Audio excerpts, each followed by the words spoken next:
Oke, selamat siang semuanya. Kembali bersama Pak Zamzam. Dan kita bahas latihan soalnya ya. Seperti biasa, kalian mengetik jawaban kalian pada kolom chat ya. Di bawah ini yang termasuk ke dalam kelompok hewan invertebrata adalah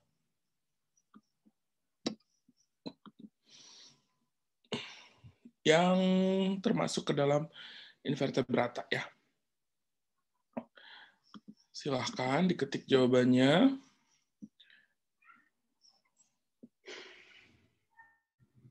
Oke, di sini ada sejumlah pengelompokan atau kelompok hewan ya. Ada amuba, siput, udang dan ikan, kecoa, ikan, ubur-ubur belalang, berudu, jangkrik, laba-laba, ikan, cacing, lobster, bintang laut dan siput ya.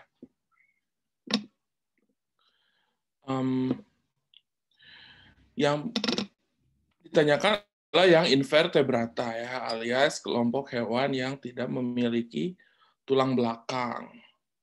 Amuba, seafood, udang, amuba ini bukan termasuk hewan ya. Amuba itu termasuk ke dalam kelompok protozoa ya. Dia tidak termasuk kingdom animalia ya. Animalia itu mulainya dari porifera ya. Ikan tentu saja dia bertulang belakang, siput dan udang tidak bertulang belakang ya. Kecoa, ikan tidak bertulang belakang, berudu, jangkrik, laba-laba dan ikan berudu itu adalah fasenya amfibi ya. Berarti betul jawabannya yang D ya, cacing, lobster, bintang laut dan siput ya. Cacing termasuk ke dalam kelompok Annelida, lobster dan lobster termasuk ke kelompok arthropoda ya. Arthropoda. Sedangkan bintang laut termasuk ke dalam Echinodermata ya. Siput termasuk moluska. Oke, betul jawabannya yang D ya.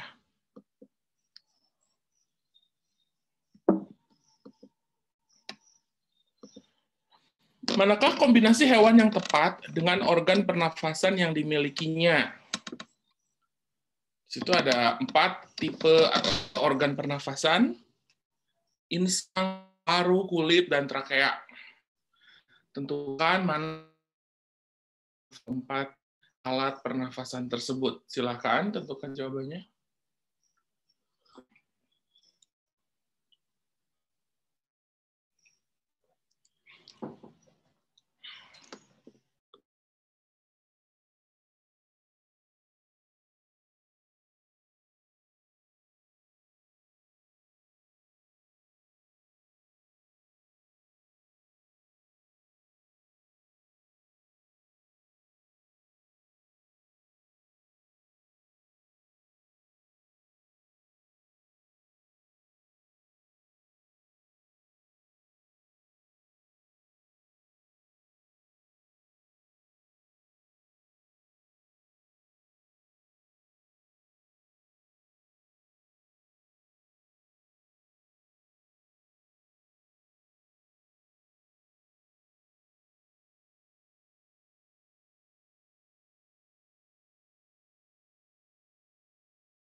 Oke, semua sudah menentukan jawaban?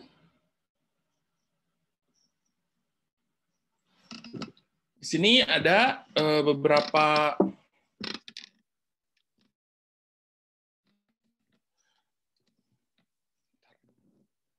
ya, saya sambil bebenah.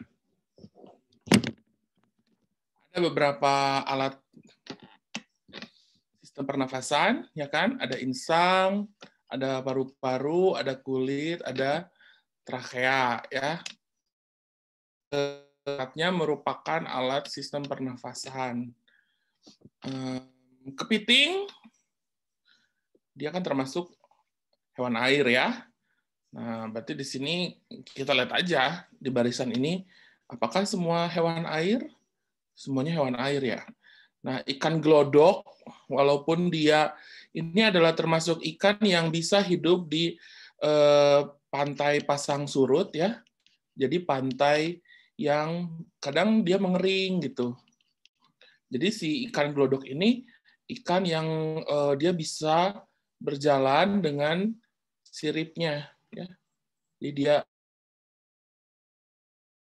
di pinggir pantai gitu, dia si siripnya itu bisa dipakai untuk berjalan, si ikan glodok ini tuh. Jadi dia bisa di darat, cuman tetap habitatnya adalah di air gitu ya. Jadi walaupun di darat, dia tidak bisa hidup di tempat yang kering, ya. Jadi tetap harus di yang basah karena pada dasarnya dia tetap ikan gitu. Berarti bernafasnya dengan insang. Ya. Terus yang paru-paru kita lihat kakatua dengan paru-paru betul, kelinci dengan paru-paru betul, duyung dengan paru-paru betul ya, duyung atau dugong itu termasuknya mamalia ya, berarti paru-paru. Hiu itu ikan, berarti harusnya dengan insang ya. Ini semua betul. Kulit, nah buaya itu reptil, kulitnya bersisik, jadi tidak mungkin bisa bernafas pakai kulit ya. Kadal juga reptil, kulitnya bersisik, tidak mungkin pakai kulit ya. Cacing tanah, kulitnya lembab, hidup di dalam tanah, bisa digunakan untuk bernafas. Katak, kulitnya lembab, tipis, juga bisa digunakan untuk bernafas ya. Nyamuk, nah, trachea ini adalah sistem pada pernafasan serangga ya. Jadi pada serangga di bagian abdomen itu bagian belakangnya gitu ya. Itu di dalamnya terdapat ruas-ruas seperti ini karena dia kan arthropoda. Nah, di dalamnya itu ada sistem trachea ya. Di setiap ruasnya ada lubang. Lubang itu kalau kita zoom, nah setiap lubang itu akan bermuara ke suatu saluran, lalu nanti salurannya bercabang-cabang. Gitu ya. Lubangnya kita sebut spiracle atau stigma, sedangkan nah saluran ini yang kita sebut trachea, dan cabang-cabangnya ini yang kita sebut tracheolus. Ya.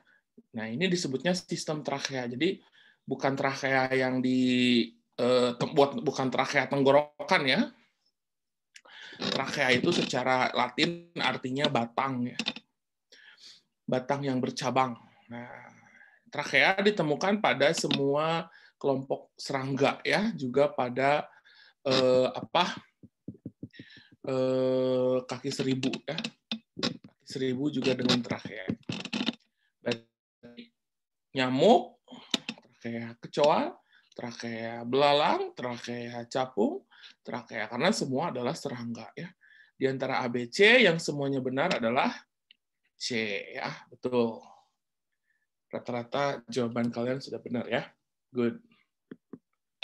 Nah, ini masih yang biasa-biasa lah soalnya ya, bisa. Perhatikan gambar dan tabel. Ciri 1, 2, 3, 4, 5, manakah ciri dari ke hewan ini yang tepat ya. Jadi nomor 1, nomor 2, nomor 3, nomor 4 itu menandakan ciri dari kesemuanya. Ya, ciri dari si 4 hewan ini katanya nomor 1, nomor 2, nomor 3, nomor 4. Nah, di antara ini tuh apakah benar semua atau ada yang salah? Silahkan tentukan jawabannya.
Jawaban?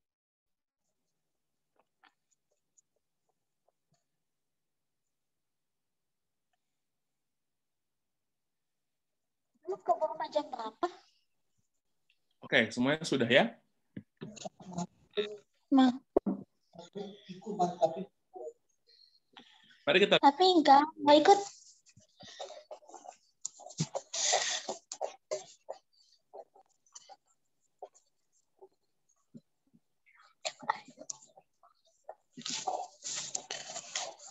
Mau berangkat sekarang? mute dulu.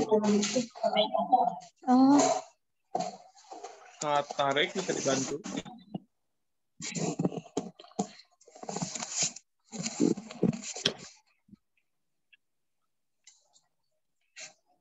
Kak Tarik.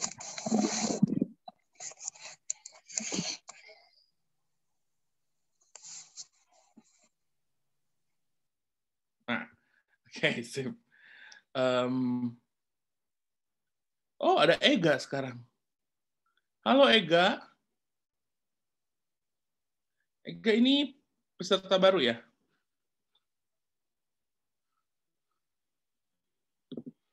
Ega ikutan ngejawab ya nanti ya di soal berikutnya ya.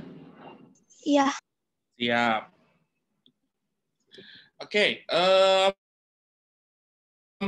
ini ada 4 hewan ya, 4 gambar hewan. Di situ ada apa ini? Singa laut, ada penyu, lumba-lumba, dan ping. Kelompok tidak ada beda. Mamalia,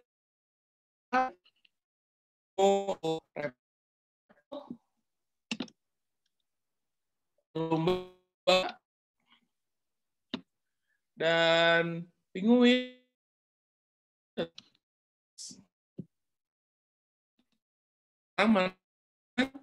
Sesuai dengan keempatnya. Rangka yang membentuk tubuh yang meruncing. Nah, di sini bagian tubuh yang meruncing ya, streamline. Rangka di ujung-ujungnya itu meruncing gitu ya. Cenderungnya kan seperti itu. Kenapa? Karena kan dia berenang di air, jadi dia untuk memecah arus air gitu kan. Jadi itu namanya streamline. Rangka tubuhnya juga bakal termasuk pada siripnya semua runcingnya hidup di air. Yang hidup di air itu hanya singa laut ya. Kalau penyu bisa sih hidup darat sebentar, itu saat kecil, saat umur. Kalau ya, penguin tinggalnya di darat, tapi nyari makannya di air ya. Berarti di sini tidak semuanya ya bisa hidup di darat maupun di air. Alat gerak termodifikasi seperti sirip, mencari makannya di air, maka alat geraknya seperti sirip ya. Insang untuk menangkap oksigen terlarut dalam air. Ini kelompok mamalia, reptil, pes, pasnya dengan yang 4 salah, semuanya nggak pakai insang gitu karena bukan ikan. So di sini jawabannya adalah 1 dan 3 yang B ya. Seperti itu.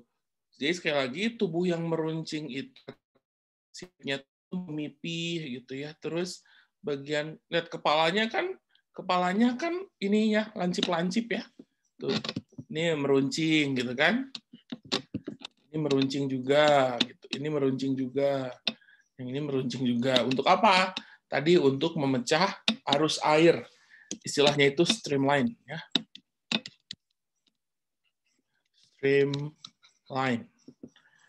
Seperti itu. Jadi dia bisa berenang di dalam air sehingga bisa memungkinkan untuk bergerak dengan leluasa ya.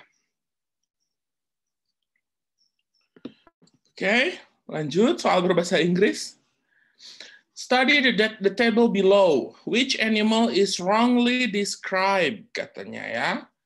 Nah, di situ ada 4 hewan. Tentukan apakah dia punya lapisan telur, egg layer, terus fertilisasinya apakah internal atau eksternal, terus darahnya apakah berdarah panas atau berdarah dingin. Ya. Duck, tahulah duck itu apa? Bebek ya, cow, sapi, mosquito, nyamuk, frog, katak ya atau kodok. Silahkan tentukan jawabannya. Masuk Ega ya, Ega juga ikutan jawab. Silahkan diketik jawabannya di kolom chat.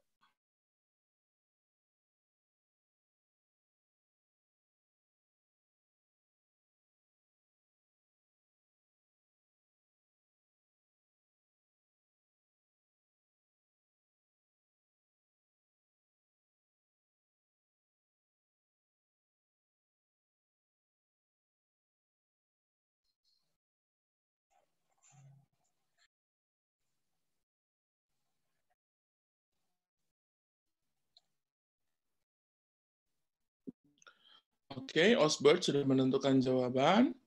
Aura juga. Arifin. Ega juga sudah ya. Oke, good.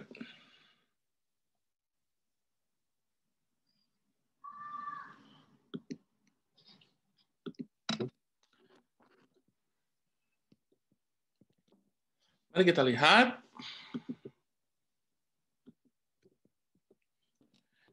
Ini ada bebek, sapi, nyamuk, dan kodok ya. Lapis egg layer. Nah, jadi sebenarnya di sini ya istilah egg layer itu untuk nunjukin bahwa sebenarnya yang namanya hewan itu semuanya bertelur ya. Baik manusia bertelur gitu Pak, ya bertelur lah kan yang namanya fertilisasi itu ya kan bertemunya sel telur itu kan sel telur ya kan dengan sel sperma gitu ya. Dengan sel sperma. Gitu. Jadi prinsipnya semua hewan itu bertelur. Aja ada yang telurnya bercangkang, ada yang tidak bercangkang gitu ya. Jadi ada keluar tubuh telurnya itu dari tubuh hewan betina itu dalam kondisi yang bercangkang, ada yang tidak gitu ya. Memang manusia mengeluarkan telurnya ya manusia bisa mengeluarkan ya bisa dalam manusia mengeluarkan telurnya saat menstruasi ya. Jadi menstruasi pada perempuan itu adalah siklus untuk mengeluarkan telur. Gitu. Kalau wahi, kalau telurnya direproduksi, maka kan maka itu tanda seorang wanita itu sudah balig, sudah bisa secara biologis ya, bukan secara psikis ya, bukan secara kejiwaan, tapi secara biologis. Gitu. Artinya sebenarnya secara teknis dia sudah bisa hamil, ya, sudah bisa membentuk keturunan. Gitu. Ya, tapi tentu apanya terjadi fertilisasi, gitu ya. Nah, fertilisasi itu ada 2 tipe. Temunya sel telur dan sel sperma pada hewan itu ada 2 tipe. Bisa internal itu di dalam tubuh apa? Ya dalam tubuh hidup betina. Gitu ya. Kalau manusia ya di dalam tubuh perempuan. Bisa eksternal. Eksternal itu baku. Ya, seperti hewan air. Hewan air itu yang ikan betina dia telurnya ada cangkangnya, ada ya jelas ya, unggas ya, dan reptil itu itu adalah kelompok hewan yang telurnya ada cangkangnya, ada egg layer-nya. Sapi ya tentu tidak ada cangkangnya ya, karena sapi itu mamalia ya. Hewan yang vivipar gitu, yang melahirkan, tentu telurnya tidak bercangkang. Nyamuk itu ada telurnya. Ya. Telurnya bercangkang tidak kalau nyamuk? Ada cangkang telur nyamuk gitu. Pada kelompok serangga ya, telurnya bercangkang ya. Telurnya bercangkang walaupun kecil ya, nggak kelihatan. Tapi telurnya bercangkang. Nah, kalau kodok itu tidak bercangkang telurnya ya. Jadi dia berupa selaput, tidak ada tidak keras gitu ya. Kalau telurnya bercangkang semua. Fertilisasi. Nah, fertilisasi berarti tadi ketemunya sel sperma dan sel ovum ya. Pada yang fertilisasinya internal itu mulai dari reptil ya, reptil, aves dan mamalia itu internal. Sedangkan ikan dan amfibi itu eksternal. Ya. Dan invertebrata semua umumnya eksternal ya. Berarti fertilisasinya bebek itu harusnya ya betul ya internal. Sapi harusnya internal ya, bukan eksternal karena sapi kan mamalia ya. Pokoknya yang fertilisasinya secara internal itu dari reptil aja, reptil, unggas, mamalia ya. Yang hangat itu kan hanya dua ya.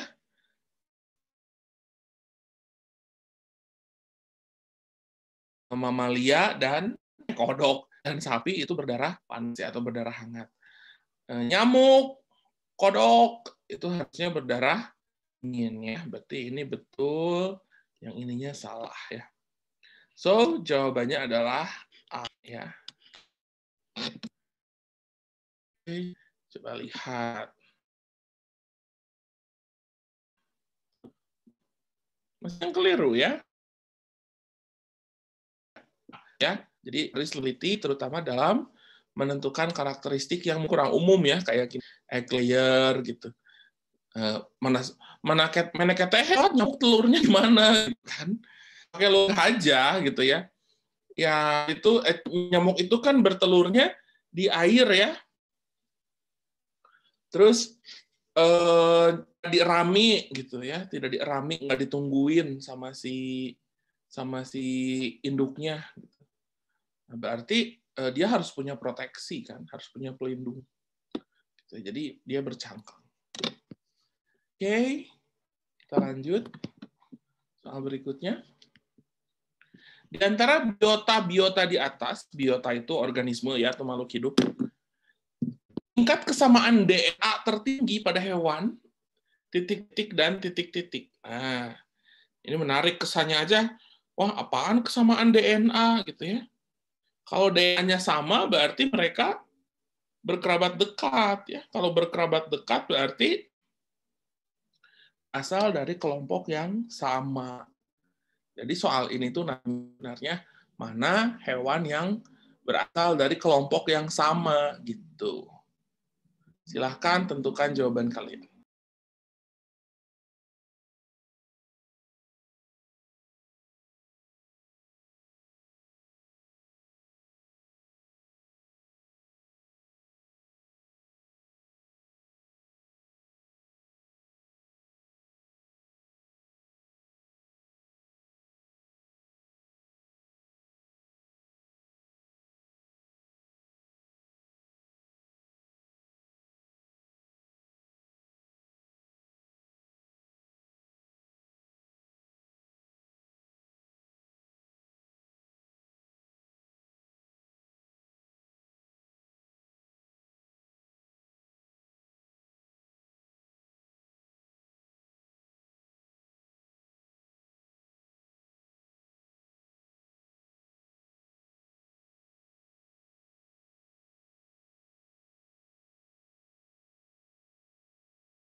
tingkat kesamaan DNA-nya tertinggi. Tadi Pak Zamzam kasih clue bahwa tinggi itu artinya mana di antara mereka yang berkerabat dekat, ya. Berkerabat dekat itu berarti mereka yang satu kelompok, gitu ya.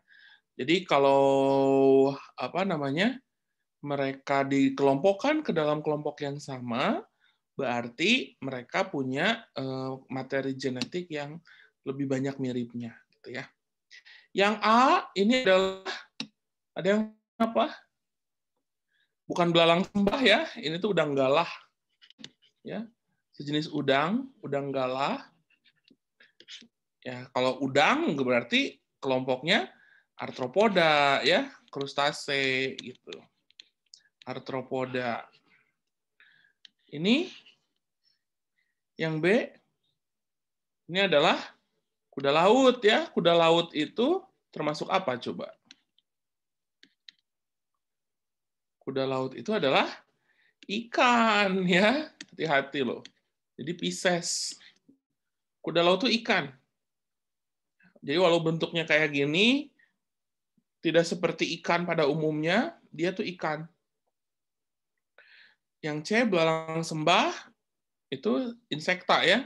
Berarti arthropoda. Arthropoda tapi dari kelompok insek.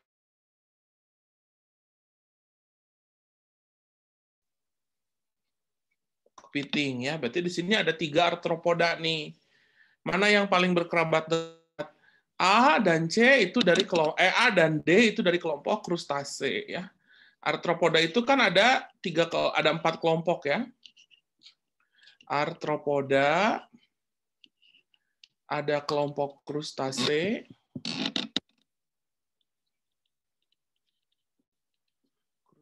alias udang dan kepiting.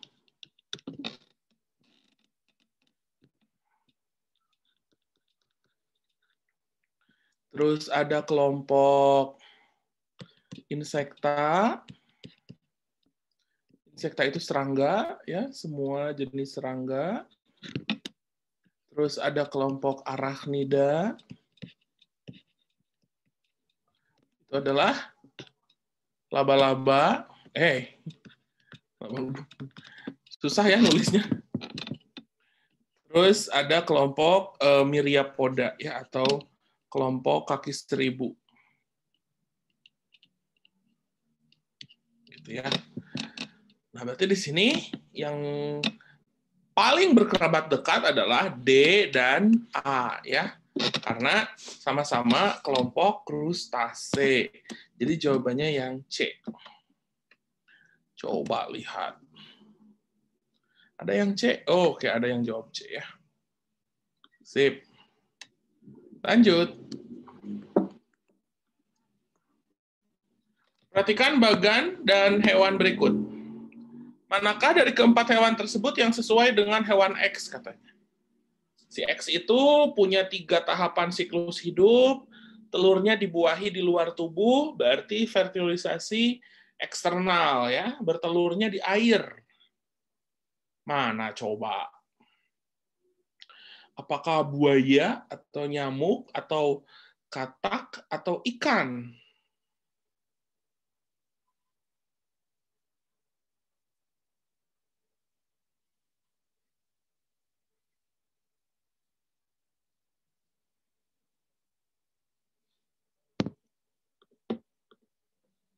Oke.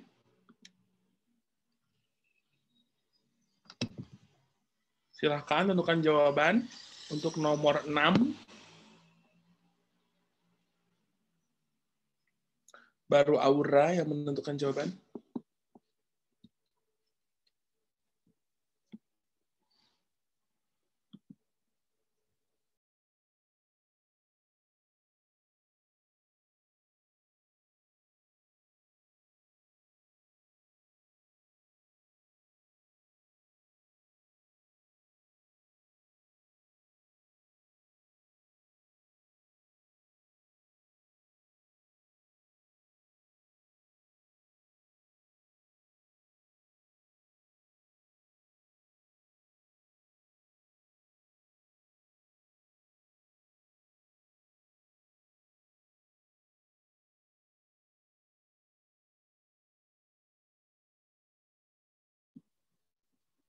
Tinggal Osbert belum menentukan jawaban. Oke, Osbert sudah ya.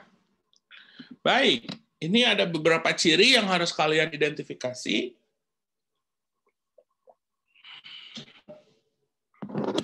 Pertama, bertelur di air. Bertelur di air. Waduh. Bertelur di air ada nggak yang akan tereliminir dengan ciri bertelur di air? Ada ya. Ini sih buaya ya. Buaya itu walaupun banyak berendam di air, tapi bertelurnya mah di darat ya. Reptil itu walaupun hidup di air, tapi tetap bertelurnya di darat. Penyu juga kan tetap bertelurnya mah di pantai ya, di darat. Jadi buaya pasti salah ya. Yang ada nomor satunya pasti salah. Terus telur dibuahi di luar tubuh. Berarti fertilisasi secara eksternal ya, fertilisasinya eksternal. Nah, ikan eksternal, katak eksternal, nyamuk eksternal juga, jadi masih bisa nih. Nah ini nih yang pamungkas ya, melalui 3 tahapan siklus hidup, berarti mengalami metamorfosis. Ikan tidak metamorfosis. Ya. Kalau kotok, katak ya metamorfosis, metamorfosis. Nah sekarang tinggal lihat tahapannya, ya tahapannya. Kalau katak tahapannya telur, lalu berudu, ya nggak, kecebong, lalu jadi katak. Ya kan? Berarti di sini dia melalui beberapa tahapan. Kalau nyamuk, telur, larva, kepompong, nyamuk. Ya, berarti yang melalui 3 tahapan adalah nyamuk ya. Jadi jawabannya 2 saja. Kenapa begitu, Pak? Nah, di sini yang dimaksud dengan 3 tahapan itu adalah larva dan kepompongnya. Gitu kan? Jadi telur, larva, kepompong itu kan 3 tahap. Sebelum jadi nyamuk dewasa, dia melalui 3 tahapan. Kalau kata kan sebelumnya di dewasa cuman telur jadi berudu gitu kan, ya. Lalu jadi katak aja gitu. Berarti yang katak ini hanya 2 tahapan. Kalau yang yang nyamuk ada 3 tahapan ya. Wah, pada salah. Banyak kan jawabannya katak ya. Kenapa? Loh, emang pada nggak tahu kalau nyamuk bermetamorfosis? Nyamuk bermetamorfosis ya. Dan ada kepompongnya. Ya, nyamuk itu ada larvanya, ada kepompongnya, hati-hati. Jadi dia tuh si nyamuk ini metamorfosisnya metamorfosis sempurna. Ya, jadi apa? Oh, ini jangan belum pada tahu lagi kepompong nyamuk kayak gimana ya. Nih.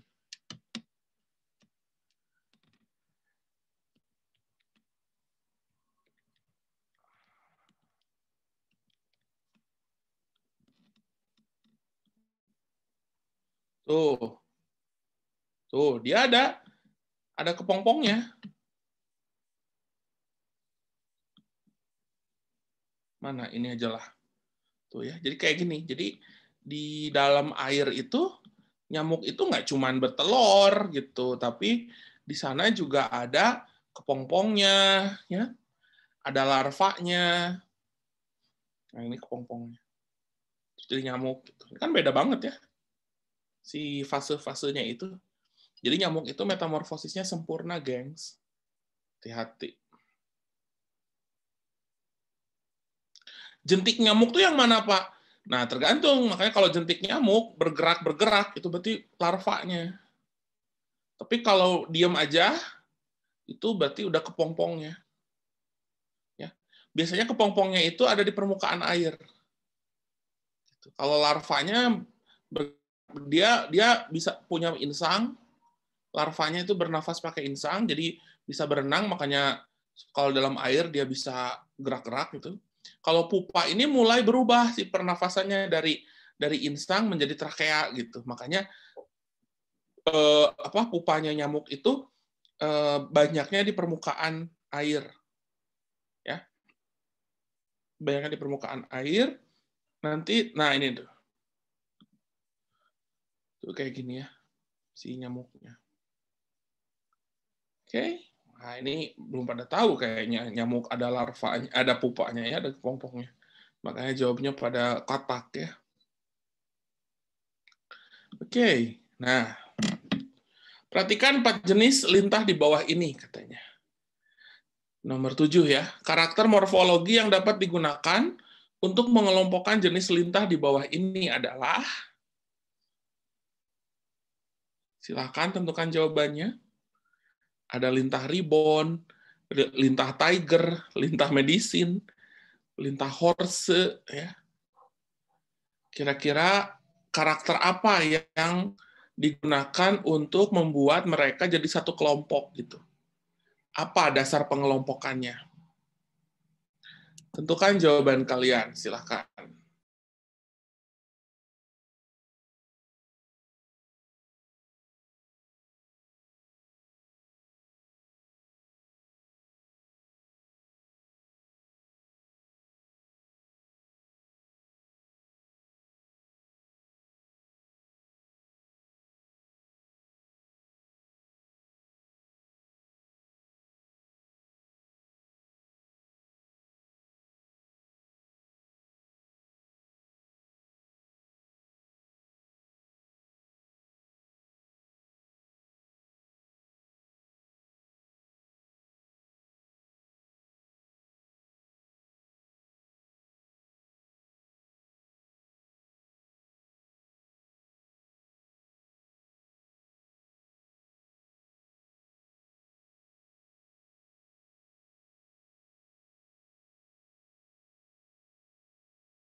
Oke, semua sudah menentukan jawaban.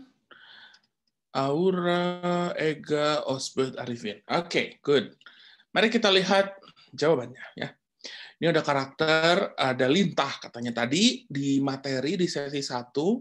Lintah itu adalah termasuk kelompok Annelida ya. Annelida itu ciri utamanya tubuhnya bercincin-cincin ya. Annelida itu dari Annelida itu dari kata anulus. Ih, kenapa sih Pak Jam sampai salah wae nulis nak? Annelida, nah gitu, mau nulis 2N jadi M wae. Annelida itu dari kata anulus. Anulus itu artinya cincin. Ya, kenapa cincin? Karena lihat struktur tubuhnya itu jadi kalau seperti ini misalkan ya. Nah, dia ada seperti cincin gitu ya. Gitu. Ada anulus-anulusnya, cincin-cincinnya. Ya, Annelida ini kan sekelompok sama cacing tanah ya, saudaraan.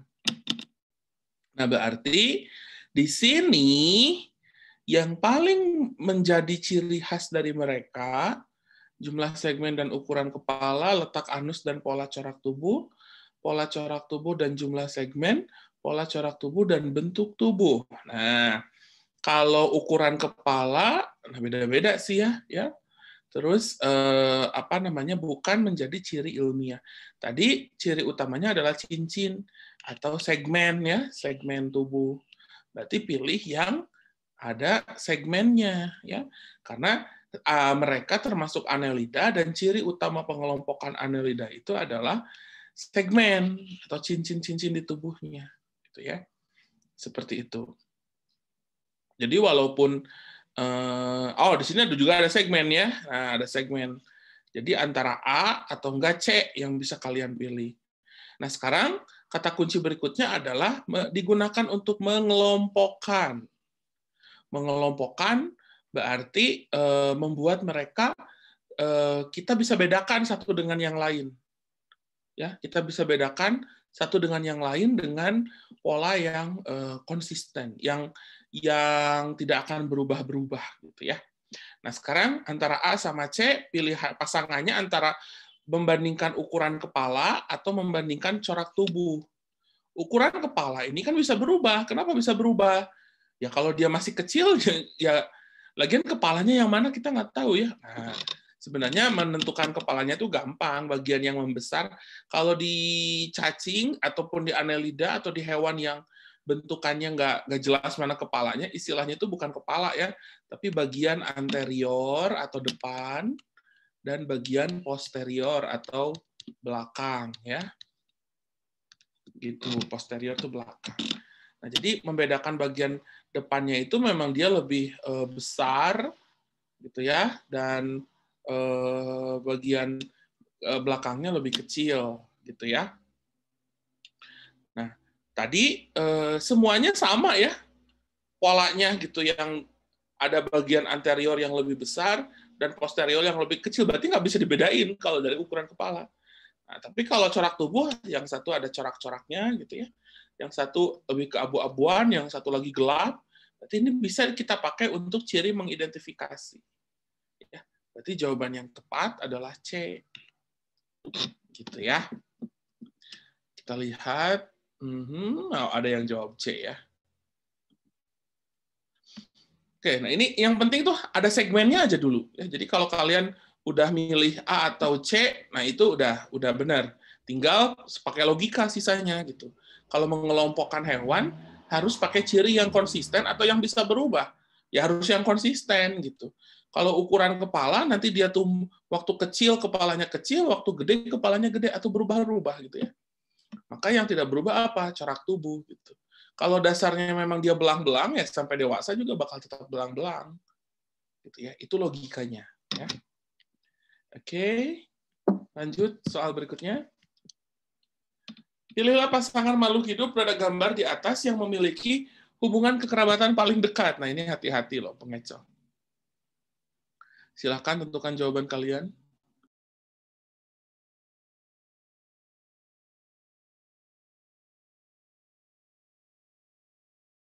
Clue-nya di antara gambar ini ada yang bukan hewan ya.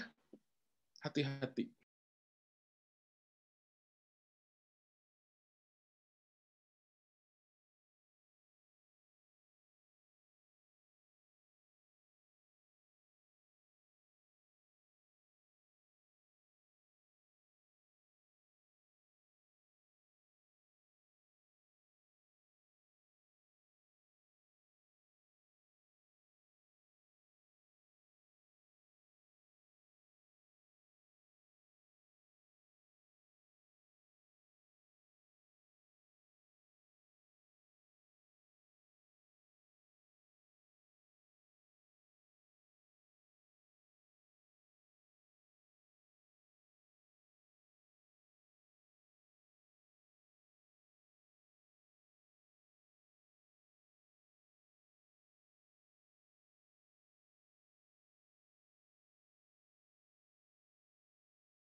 Oke, sudah menjawab. Aduh, bentar, malah batuk.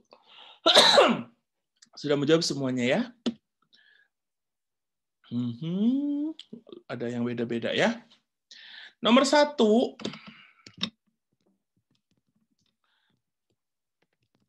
Nomor 1 itu adalah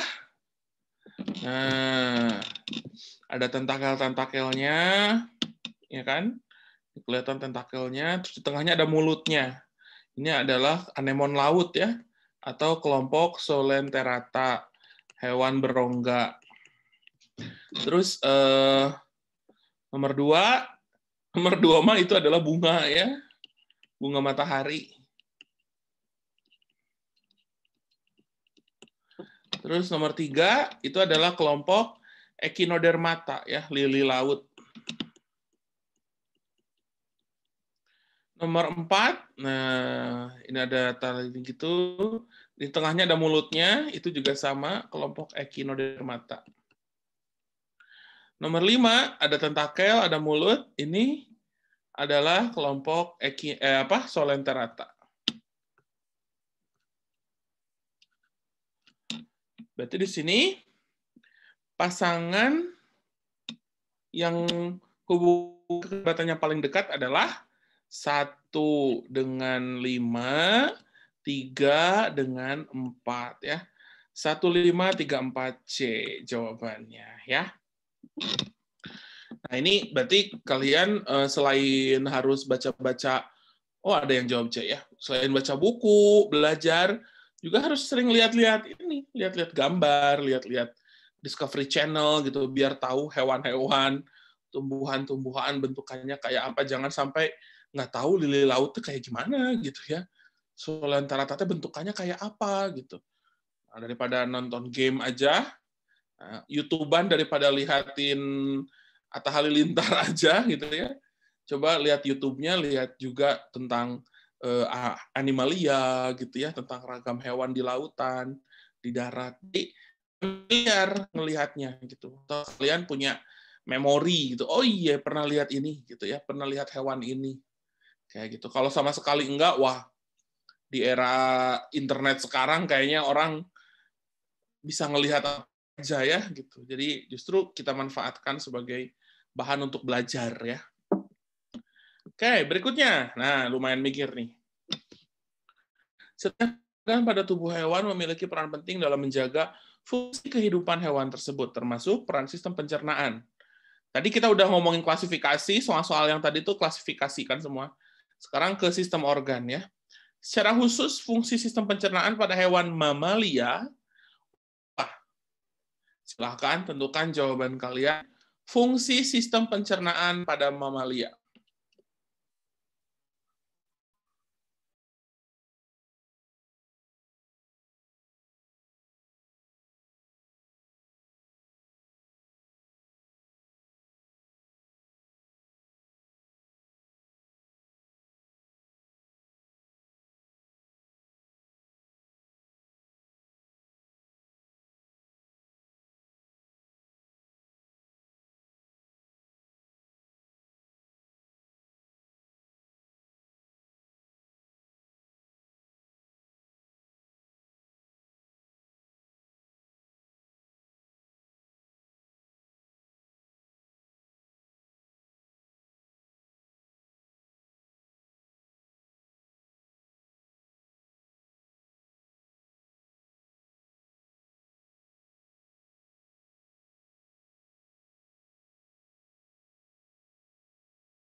Oke, semua sudah menentukan jawaban.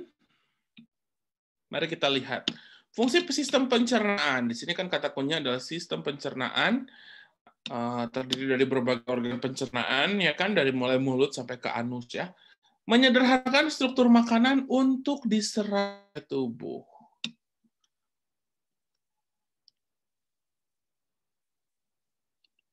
Nah, langsung ya jawabannya betul ya, jawabannya yang A ya. Menyederhanakan struktur makanan untuk diserap oleh tubuh. Mengubah bahan makanan menjadi energi tubuh. Nah, kenapa yang B salah? Beda ya antara pencernaan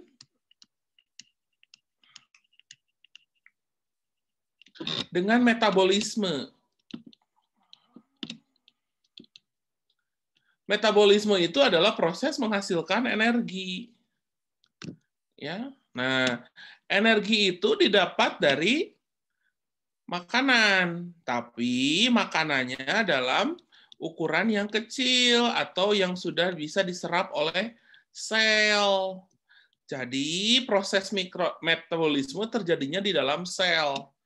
Nah, pencernaan itu mengubah bahan makanan yang molekulnya masih besar, ya, makanan nasi goreng lah, bala-bala gitu ya dan sebagainya, diubah menjadi mikronutrien. Gitu. Itulah proses pencernaan. Ya, terjadinya di mana? Di saluran pencernaan. Jadi proses pencernaan mah belum menghasilkan energi. Ya, makanya ada kan kalian, teman kalian atau mungkin kalian makannya banyak tapi nggak jadi energi gitu ya. Karena memang makan itu belum sampai ke menghasilkan energi gitu. Makan atau mencerna itu baru menyiapkan bahan baku, bahan bakar untuk menghasilkan energi gitu. Karena proses penghasilan energi atau metabolisme itu terjadi di dalam sel, maka si makanan ini yang masih gede gitu ya, nasi tadi bala-bala ya, pisang goreng, itu kan harus diubah dulu menjadi molekul-molekul yang kecil. Nah, itu yang disebut pencernaan, mengubah molekul besar, menyederhanakan struktur makanan ya. Dari awalnya besar menjadi sangat-sangat kecil sehingga bisa masuk ke dalam sel. Nah, di dalam sel inilah terjadi pembentukan energi. Ya, bisa dipahami ya. Jadi pencernaan itu menyediakan bahan baku untuk proses metabolisme, ya. Meningkatkan respon tubuh terhadap perubahan lingkungan itu mah sistem saraf, ya. Mengurangi resiko keracunan tubuh akibat sistem metabolisme itu mah fungsi sistem ekskresi atau sistem pembuangan sampah dari tubuh, ya. Bisa dipahami ya. Jadi proses pencernaan itu bukan menyediakan energinya, tapi menyiapkan bahan untuk proses metabolisme. Oke? Soal berikutnya. Proses pernafasan merupakan proses penting bagi semua makhluk hidup, katanya kan. Dengan bernafas, kebutuhan oksigen akan terpenuhi dan sampah karbon dioksida dapat dikeluarkan dari tubuh. Untuk menjalankan fungsi tersebut, sejumlah kelompok hewan memiliki organ pernafasan yang beraneka ragam, seperti ditunjukkan di gambar di bawah ya. Hewan 1 dengan insang luar, hewan 2 dengan paru-paru, hewan 3 dengan insang dalam, dan hewan 4 dengan sistem trakea. Jika pengelompokan dilakukan berdasarkan karakter organ pernafasan pada keempat hewan, maka kelompok dengan ciri organ pernafasan yang berdinding tipis, permukaan selalu basah, dan terhubung dengan pembuluh darah. Kira-kira hewan mana aja yang ciri dari alat pernafasannya seperti tersebut? Silahkan tentukan jawabannya.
Tinggal Arifin yang belum menentukan jawaban untuk nomor 10.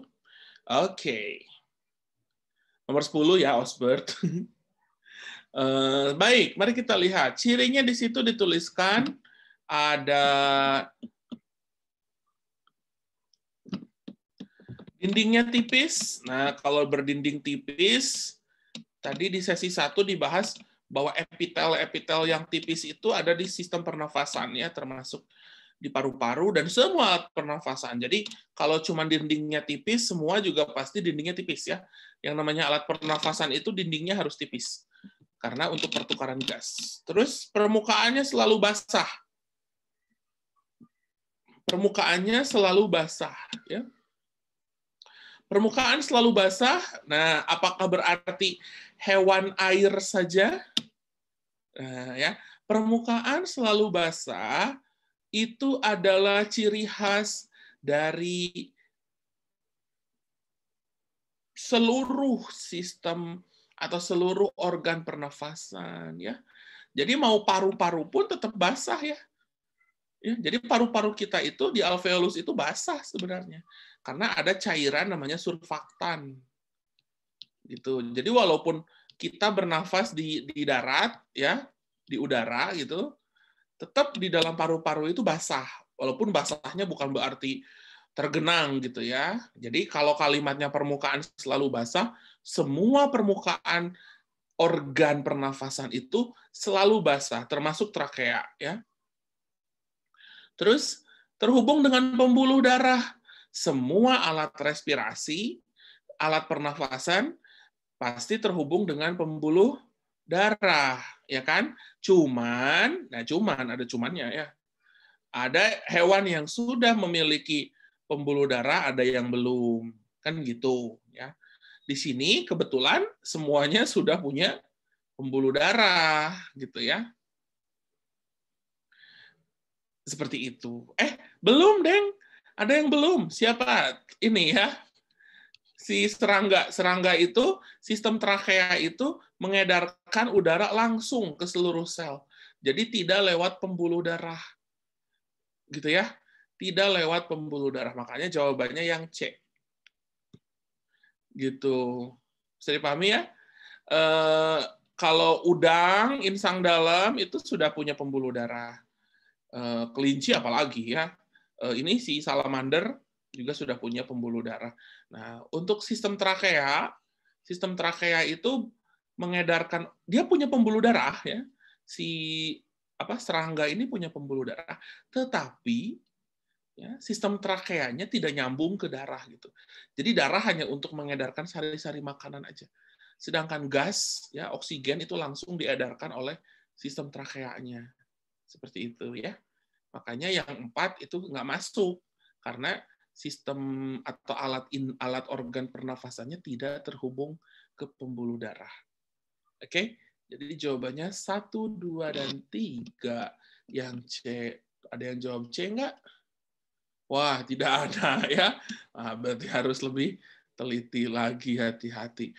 Ya Pak, saya kurang tahu Pak kalau misalkan belalang itu sistem trakea itu tidak nyambung ke darah. Ya memang itu pengetahuan yang lebih advance ya.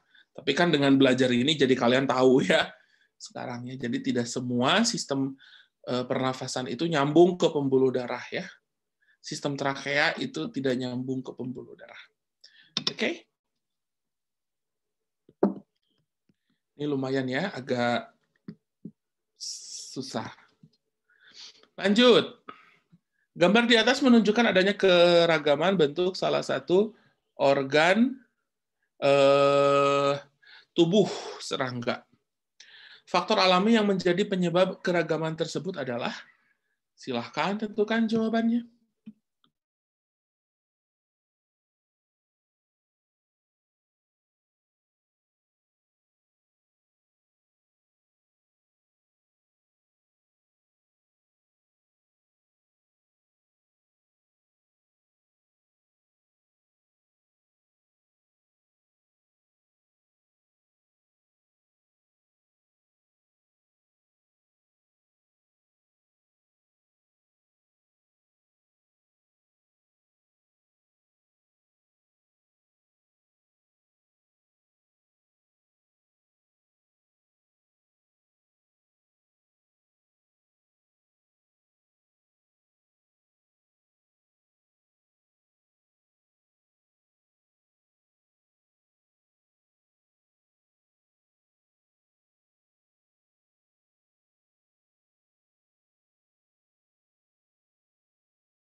Oke, semua sudah menentukan jawaban? Nah, di sini yang jelas terlihat adalah perbedaan pada bentuk mulut. Nyamuk itu tipe penusuk dan penghisap. Jangkrik, ini jangkrik ya, tipe pengunyah ya. Pengunyah jangkrik itu sekelompok sama kecoa dan belalang, mereka bisa ngunyah. Makanya kayak belalang itu bisa ngegrogotin daun ya, banyak. Makanya jadi hama. Kalau laler itu penjilat, penjilat ya laler itu. Penjilat dan penghisap. Ini bedanya sama nyamuk. Kalau nyamuk ditusuk terus dihisap. Kalau lalat itu dijilat lalu dihisap. Jadi nggak ditusuk. Kalau si kupu-kupu ya, ini kupu-kupu dia bentuknya belalai ya. Jadi seperti nyamuk. Kalau nyamuk lurus gitu ya. Tidak belok-belok, tidak bisa dilipat si mulutnya. Kalau kupu-kupu itu bisa dilipat. Tapi prinsipnya dia penghisap juga sama. Ya, penghisap yang bisa dilipat. Kalau nyamuk penghisap dan tidak bisa dilipat ya. Berarti di sini yang membedakan mereka adalah cara makannya ya, perbedaan sumber nutrisinya gitu. Nyamuk karena dari darah hewan, maka dia harus menusuk lapisan kulit ya enggak.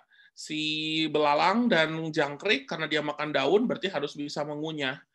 Lalat karena dia makan berupa cairan, maka dia cukup menyedot aja gitu ya. Sedangkan nyamuk kupu-kupu karena dia harus memasukkan bagian mulutnya ke mahkota bunga yang dalam, biasanya kan kalau nektar itu posisinya ada di bawah di sini ya, di dekat putik.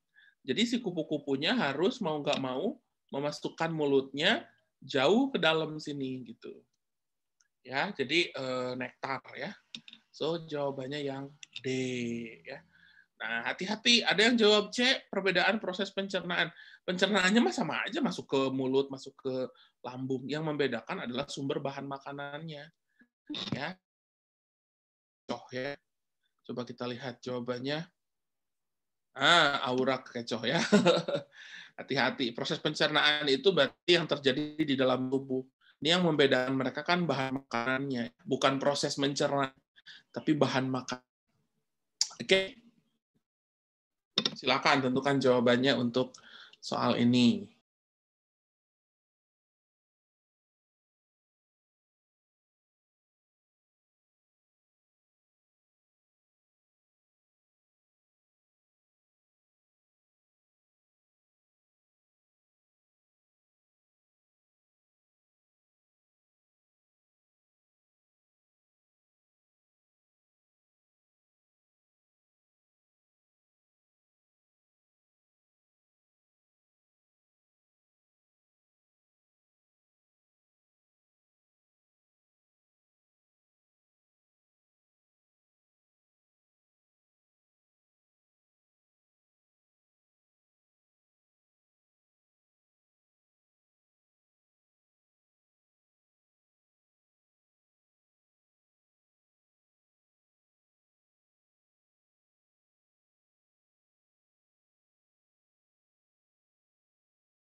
Oke, agak panjang ya, jadi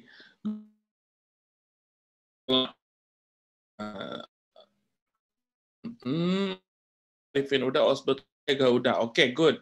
Mari kita lihat di sini kita bicara tentang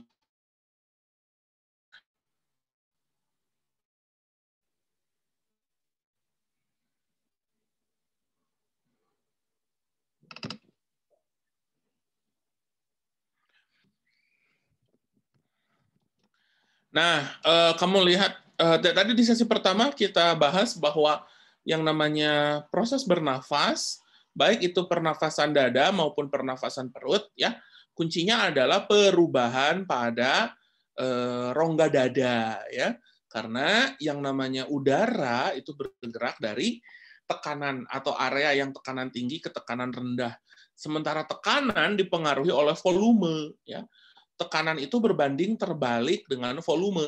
Kalau volume atau luas ruangan itu melebar, berarti tekanannya turun, ya. So, kalau kita pengen udara masuk, maka rongga dada harus melebar biar tekanannya turun. Sebaliknya, kalau kita mengeluarkan udara, berarti si rongga dada harus menyempit biar tekanannya tinggi, gitu ya. Jadi kesimpulannya, coba kita lihat. Berbeda dengan melalui mulut, aliran udara yang masuk melalui hidung akan memenuhi paru-paru di rongga dada. Nggak ada hubungannya ya, sama aja ya. Mau dari mulut, mau dari hidung, dua-duanya tetap masuk ke paru-paru. Pernafasan dada dan pernafasan perut bekerja secara terpisah. Pernafasan dada berarti melebarkan rongga dada dengan kontraksi otot rusuk atau otot kosta, sedangkan pernapasan perut melebarkan rongga dada dengan kontraksi diafragma. Apakah misalnya di awal di sesi 1 saya katakan barengan ya, mau nafas dada, mau nafas perut, dua-duanya barengan gitu. Jadi saat kita narik nafas tuh dada kontraksi, perut kontraksi barengan gitu. Jadi yang D B salah ya. Perbedaan tekanan akibat perubahan volume rongga dada menjadi penyebab terjadinya aliran udara. Turunnya diafragma meningkatkan tekanan udara, turunnya diafragma melebarkan volume, jadi harusnya menurunkan tekanan udara ya. Salah ini. Berarti jawabannya yang C ya, jawabannya yang C. Perbedaan tekanan akibat perubahan volume kan? Volumenya melebar, tekanan turun, maka aliran udara masuk. Volumenya menyempit, tekanannya naik, maka udara keluar ya. So, jawabannya adalah C. Coba lihat, ada yang jawab C? Ada. Oke, good. Yang masih belum jawab C, pahami kembali ya.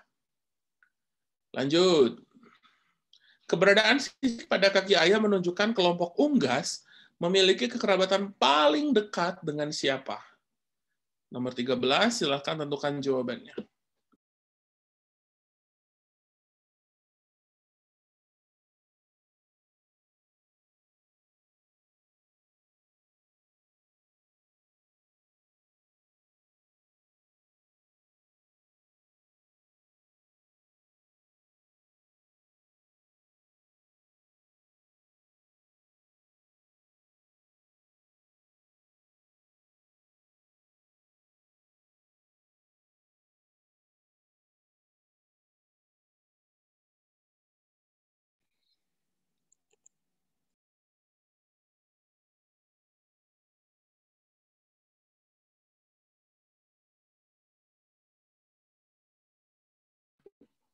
Oke, kayaknya gampang ini Maya. Oh, ada yang A, ada yang C. Mari kita lihat. Nah, reptil, susuk lagi. Sisik ayam itu aves ya. Dalam hubungan kekerabatan pada kelompok vertebrata, ya, kalau dibuat sebagai pohon atau hubungan kekerabatan ya, itu kurang lebih gambarannya yang paling tua. Nah, gini bisa digambarkannya. Yang paling tua adalah kelompok salah. Yang paling tua adalah kelompok ikan, Pisces gitu kan. Lalu berikutnya adalah amfibi. Lalu berikutnya adalah reptil. Dan yang paling dekat kekerabatannya itu adalah aves dan mamalia ya. Nah, gitu. Berarti di sini aves itu lebih dekat kekerabatannya dengan mamalia atau enggak dengan reptil. Gitu ya. Nah, sekarang berarti opsinya antara dua itu ya, apakah mamalia atau reptil. Kuda laut itu ikan, berarti nggak mungkin kejauhan kan sama ikan. Kulit ikan juga sama ya, kejauhan. Terenggiling itu mamalia. Ular itu reptil, berarti antara A sama B ya. Nah, kalau dilihat dari karakternya, mamalia itu umumnya tidak bersisik, ya kan? Terenggiling, ya walaupun kelihatan seperti bersisik, tapi dia bukan sisik seperti reptil, ya. Sisik pada terenggiling itu lebih seperti kuku, kayak kuku kita, ya. Jadi terbuat dari bahan yang berbeda dengan sisik ayam maupun sisik reptil. Nah, sementara sisiknya pada kaki ayam, ceker gitu ya, itu mirip bahannya dengan dari ribet banget ngomongnya. Mirip bahannya dengan bahan dari sisik ular ya. Jadi aves dari karakter sisik itu lebih berkerabat dengan reptil. Makanya pernah dengar nggak kalau T-Rex ya, dinosaurus itu lebih berkerabat dekat dengan ayam ya. Gitu. Karena reptil dengan unggas itu berkerabat dekat ya. Gitu. Dibandingkan unggas dengan mamalia gitu ya. Unggas atau ayam dengan mamalia, unggas dengan mamalia itu lebih dekat kekerabatannya karena sifat-sifat fisiologis tubuhnya, kayak tadi jantungnya udah 4 ruangan, sama-sama homoioterm gitu. Tapi kalau struktur tubuh itu lebih mirip di reptil ya, kayak gitu. Bahkan bulu ya, bulu unggas itu komposisinya sama seperti sisik reptil. Bahannya sama gitu ya. Bulu unggas itu berasal dari apa namanya? Saya lupa. Silikat dari silikat ya, dan sisik reptil juga sama. Gitu ya. Jadi unggas itu secara struktur luar itu lebih mirip dengan reptil. Lanjut. Amfibi termasuk hewan berdarah dingin, sedangkan burung termasuk hewan berdarah panas. Hal ini tergantung pada, silakan tentukan jawabannya.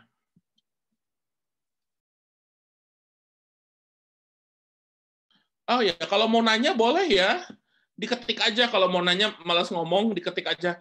Pak, kenapa amfibi begini, misalkan gitu, biar gampang. Oke.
Oke, semua sudah menentukan jawaban.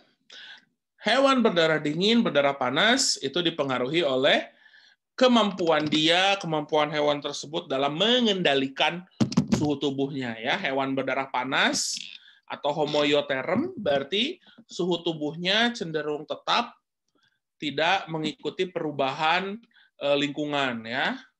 Jadi panas di sini teh bukan berarti panas ngagolak ya, tapi suhu tubuhnya tetap gitu ya. Kamu kalau datang ke kutub utara ya suhu tubuh kamu nggak bakal ikutan minus gitu ya. Tetap aja di kisaran 30-an gitu ya. Sedangkan hewan berdarah dingin atau poikiloterm maka suhunya mengikuti perubahan lingkungannya gitu ya. Jadi suhunya fluktuatif. Nah, berarti di sini tergantung pada apa gitu ya. Yang membedakan mereka adalah suhu tubuh dan suhu sekitarnya ya. Dikatakan hewan berdarah panas jika suhu tubuhnya konsisten, tidak dipengaruhi suhu sekitarnya, sedangkan berdarah dingin jika suhu tubuhnya mengikuti suhu di sekitarnya. Ya. Ketebalan kulit, alat pernapasan, perubahan pada anggota tubuh tidak menentukan, ya, tidak menentukan. Seperti itu. Apakah jawabannya D? Oh, ada yang masih selain D, ya.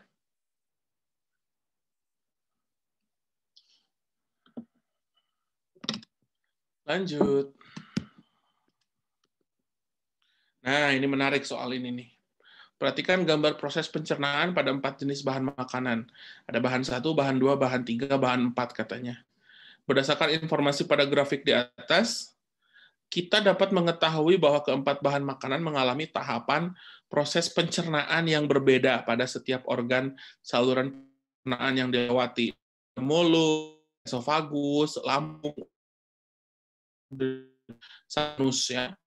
Nah, itu ada simbolnya untuk tidak diproses, atau ada proses pencernaan, ada proses penyerapan, dan proses pencernaan dan penyerapan. Ya. Menurut pemahamanmu, manakah yang merupakan bahan makanan yang kaya akan protein? Katanya. Apakah bahan 1, bahan 2, bahan 3, bahan 4? Silahkan tentukan jawabannya. Ingat bagaimana karakteristik protein dalam proses pencernaan tadi tuh di sesi 1, di mana dia dicerna gitu ya, dan seterusnya. Wow, sudah ada yang menentukan jawaban. Yang lain silakan.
Oke, Ega sudah, Aura sudah, Arifin, tinggal Arifin yang belum.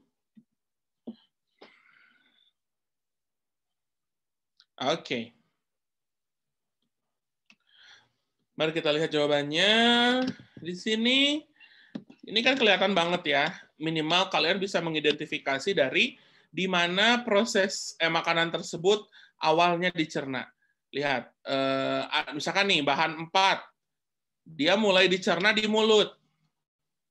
Lalu dicerna lagi dan diserap di usus halus. Tadi, the one and only ya, makanan yang dicerna di mulut itu adalah karbohidrat ya, khususnya amilum. Itu doang. Jadi pasti bahan 4 itu karbo. Terus bahan mana lagi? Bahan nomor 3, lihat. Dia hanya langsung dicerna dan diserap di usus halus aja. Ya, dicerna dan diserap di usus halus aja. Siapa itu yang dicerna dan diserap di usus halus saja? Itu adalah lemak, ya.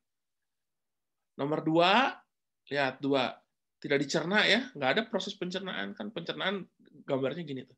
Tidak ada pencernaan sepanjang mulut, lambung. Diserap aja langsung. Apa tuh makanan yang tidak dicerna tapi hanya diserap? Air, ya. Nomor 1, dicernanya di lambung, the one and only ya, yang dicerna di lambung dan juga di usus, itu adalah protein. Berarti yang menjadi bahan yang kaya protein adalah bahan A, ya, bahan nomor 1. Ada nggak yang jawab A? Oh, ada yang jawab A. Bagus. Oke, good. Lanjut. Mana? Di bawah ini menunjukkan gambar dari salah satu organ penyusun sistem peredaran darah. Fungsi bagian nomor 3 adalah, silahkan tentukan jawabannya.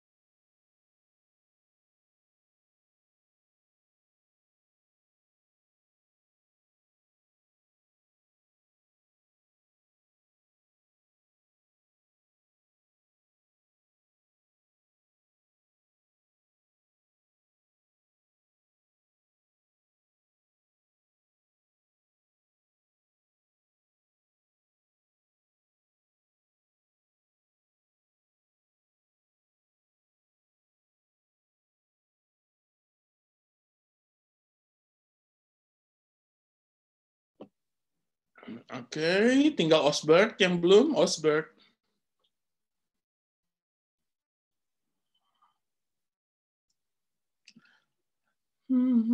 Oke, mari kita lihat jawabannya. Ada empung yang ditulis ya. Nomor 1 itu adalah apa nih? Vena cava atau vena besar yang datangnya dari atas. Berarti vena cava superior ya. Nih, nunjuknya ke katup ya. Katup sebelah kiri. Berarti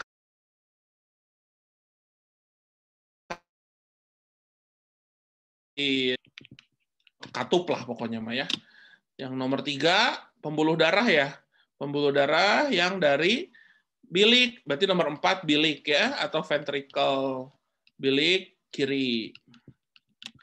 Nomor 4, pembuluh darah, mengalirkan darah ke nomor 3. Berarti 3 adalah aorta. Ya.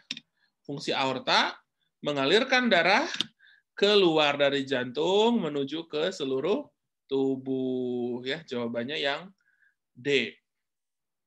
Ini mah udah jelas.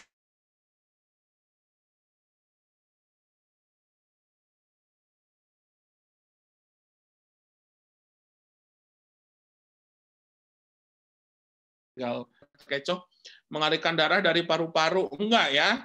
Ini ciri khas aorta itu ini, gengs, bercabang 3. Cuman aorta yang cabangnya 3 gini. Terus melengkung ya, aorta itu melengkung kayak gini.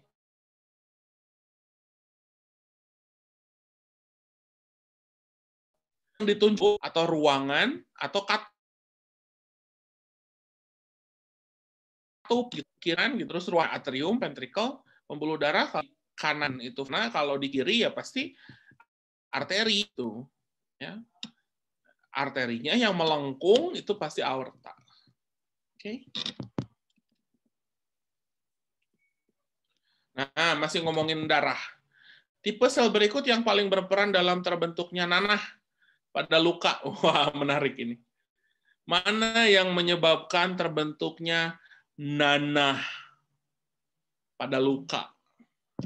Silakan tentukan jawaban.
Oke. Jadi, Pak nomor 2 mah itu mah ini apa?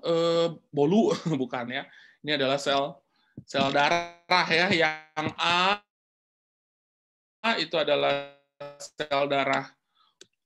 Yang B itu adalah sel darah merah, eritrosit. Yang C itu amuba ya. Amuba. Yang atau belum, yang jelas C dan D itu bukan sel darah ya. Bukan sel darah. A dan B itu sel darah. A putih, B merah. Nah, nanah itu sel darah putih yang mati. Kenapa mati? Karena setelah melawan kuman gitu ya. Jadi nanah itu sebenarnya adalah kuburan para pahlawan ya. Jadi kalau di tubuh, kalau di luka sampai ada nanah, ini sel darah putih ya. Sel darah putih itu ciri khasnya ada ininya, ada lobus-lobusnya. Paling gampang aja sel darah putih itu.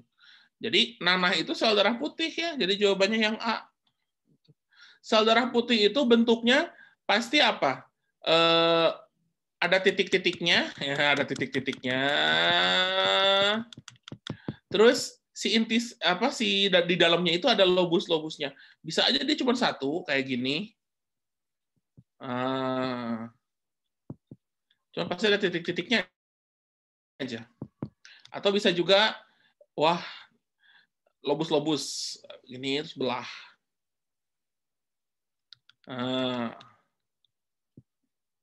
Kayak gini bisa ya, titik-titik seperti biasa. Gitu. Atau lobusnya 3 kayak ini ya. Gitu. Titik-titik lagi.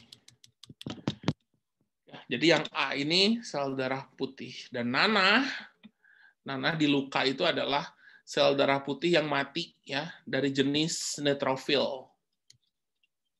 Ya,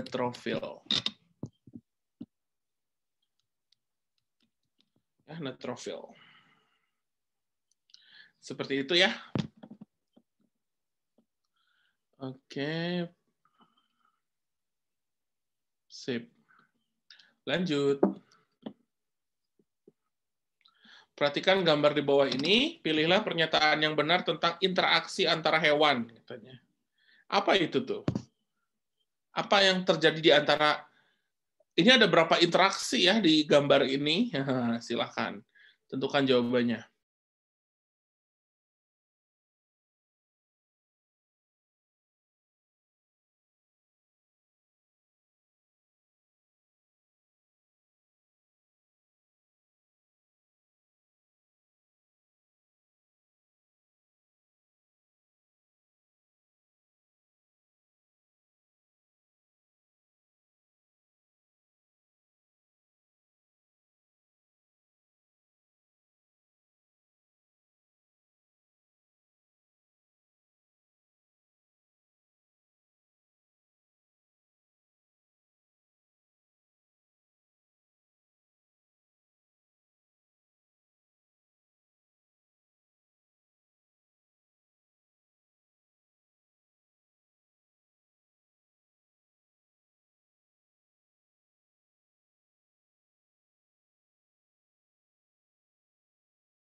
Oke, semua sudah menentukan jawaban. Di gambar ini tuh sebenarnya ada 3 hewan ya. ada 3 kelompok hewan. Yang atas ini adalah anemon laut, ya kan? Berarti dia adalah Solenterata, ya kan? Dia punya tentakel yang memiliki racun gitu ya. Nah, terus ini cangkang ini adalah cangkangnya moluska, gastropoda, ya. Moluska. Dan hewan ininya itu adalah krustase, arthropoda. Jadi ini tuh 3 hewan sebenarnya. Ya tentu si gastropodanya udah nggak ada ya, cuma cangkangnya doang. Jadi ceritanya ini tuh krustase, ya, umang, dia menggunakan cangkang bekasnya moluska, bekasnya gastropoda untuk melindungi tubuhnya. Nah, berarti sampai di sini yang D, ya kan, krustase bersimbiosis dengan keong untuk melindungi dirinya dari predator. Tapi di sini mah kan ada tambahannya, ada anemonnya. Ya, anemonnya. Berarti yang benar adalah yang C gitu. Karena kan nggak cuma antara krustase dan moluska aja, nggak cuma krustase dengan gastropoda. Moluskanya keong ya, keong tuh gastropoda. Tapi juga dengan anemon laut. Dengan adanya anemon laut, nanti predator itu kan jadi kesetrum ya, kesengat gitu kalau mendekat gitu ya. Jadi di sini, jadi ini bukan parasit ya. Ini simbiosis mutualisme ya. Karena di sini gastropodanya udah nggak ada, ini kan cuma cangkangnya doang. Jadi interaksinya sebenarnya antara krustase dan anemon gitu. Si keongnya ini udah nggak ada, cuma cangkangnya doang. Seperti itu ya. Jadi jawabannya C. Lanjut. Penampung usus berikut ini, gerak peristaltik dihasilkan oleh bagian. Nah, silakan. Mana jawabannya?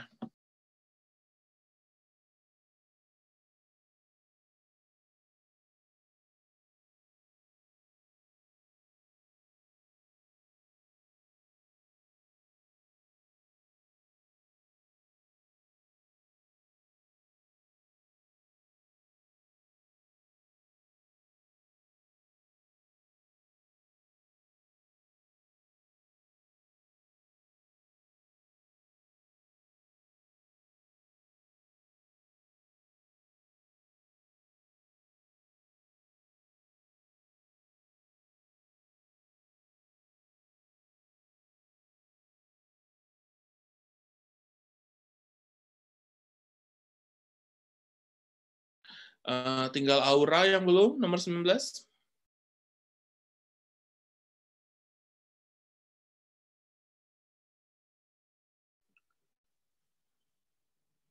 Oh, udah ya, Aura udah. Oh, tinggal Arifin, saya salah sebut. Oke, sudah ya Arifin ternyata. Baik, mari kita lihat. Ini adalah struktur dari usus, organ tubuh ya. Tadi di sesi 1, di setiap organ tubuh itu pasti ada 4 jaringan dasar, ya kan? Ada epitel, ada jaringan ikat, ada jaringan otot, dan ada jaringan saraf. Ya kan? Usus sebagai organ ya pasti memiliki keempat itu. Nah, kita lihat di sini yang S ini adalah pembuluh darah ya, pembuluh darah berarti lebih berfungsi untuk mengedarkan sari-sari makanan ya. Yang P menunjuk ke bagian, berarti ini adalah jaringan ikat ya. Jaringan ikat karena di bagian luarnya si usus. Sedangkan yang R bagian dalam di permukaan itu adalah epitel. Kalau epitel usus itu tempat penyerapan makanan ya. Ada fili-filinya kan? Fili-fili usus ya. Sedangkan yang Q ada di antara P dan R nih. Ini adalah lapisan otot untuk dia bisa bergerak ya, gerak peristaltik. Jadi betul jawabannya adalah yang B ya. Banyak yang jawab B ya. Bagus. Berarti sudah ngeh. Lanjut. Tubuh manusia disusun oleh berbagai unsur seperti karbon, nitrogen, oksigen, hidrogen, natrium, kalium, fosfor, kalsium, zat besi, dan juga zinc ya. Dan banyak unsur lainnya. Pada grafik di bawah ini disajikan data perbandingan kandungan 6 jenis unsur penyusun tubuh manusia. 1, 2, 3, 4, 5, 6. Berdasarkan informasi pada grafik, unsur yang ditunjukkan oleh 5, ditanyakan adalah nomor 5 dan nomor 6. Kira-kira unsur apa ya? Nomor 6. 6 paling banyak nih di tubuh. Apa kira-kira yang paling banyak di tubuh? Apakah nitrogen, karbon, atau oksigen? Silahkan tentukan jawabannya.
Oke, dengan jawaban semuanya.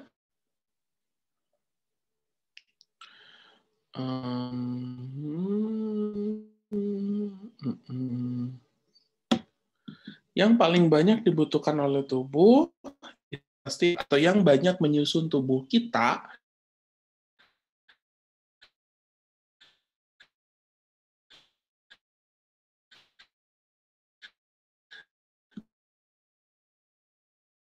itu adalah karbon ya.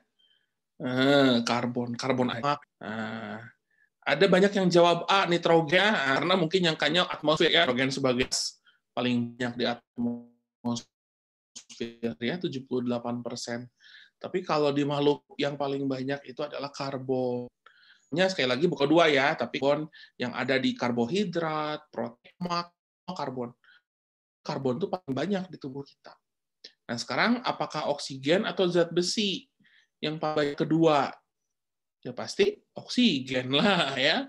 Oksigen menyusun selain gas ya, dia juga menyusun karbohidrat ya, menyusun lemak, menyusun protein ya. Karbohidrat aja, ingat kan karbohidrat rumusnya glukosa aja C12 berarti ada karbon kan tuh. C12H. Kok C12? C6 ya. C6 H12O6 ya enggak? Itu adalah rumus karbohidrat tuh. Berarti ada karbonnya, ada hidrogennya, ada oksigennya. Ya, seperti itu. Jadi banyak, karbon itu paling banyak. Kenapa nggak hidrogen, Pak? Hidrogen itu bukan zat yang dibutuhkan dalam komposisi molekul. Ya, jadi hidrogen itu dia kan gas ya, gitu. Jadi tidak berat molekulnya. Gitu. So jawabannya adalah B ya, hati-hati. Perhatikan gambar struktur tulang pada sirip paus dan kaki depan buaya. Perbandingan kedua struktur hewan tersebut menunjukkan bahwa ... Silakan tentukan jawabannya.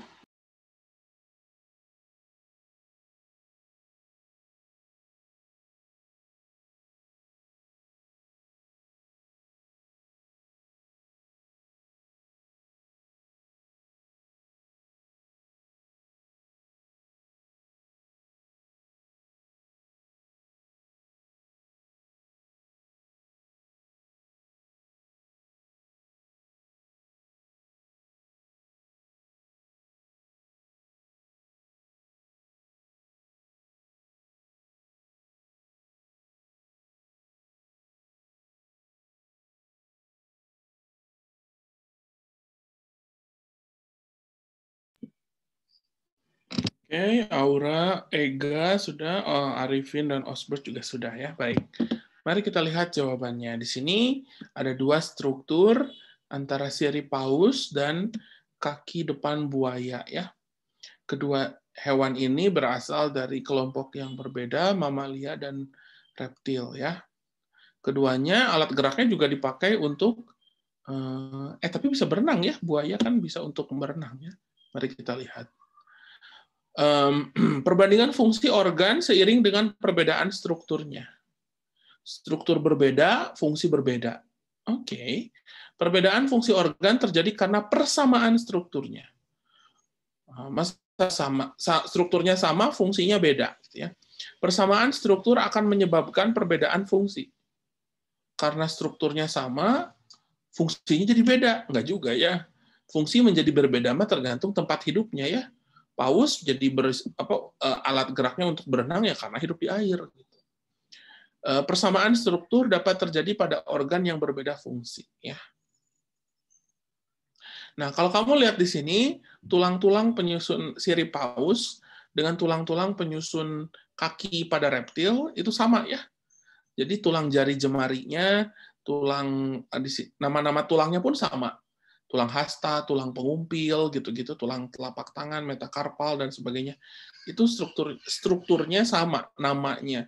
Jumlah tulangnya bisa jadi beda, terutama dari jumlah tulang jari ya. Tapi berarti di sini kita bisa lihat adanya perbedaan fungsi ya yang jelas. Ya kan, yang satu buat berjalan gitu. Berenang pun beda kan cara berenangnya. Terus yang satu buat berenang gitu ya. Berarti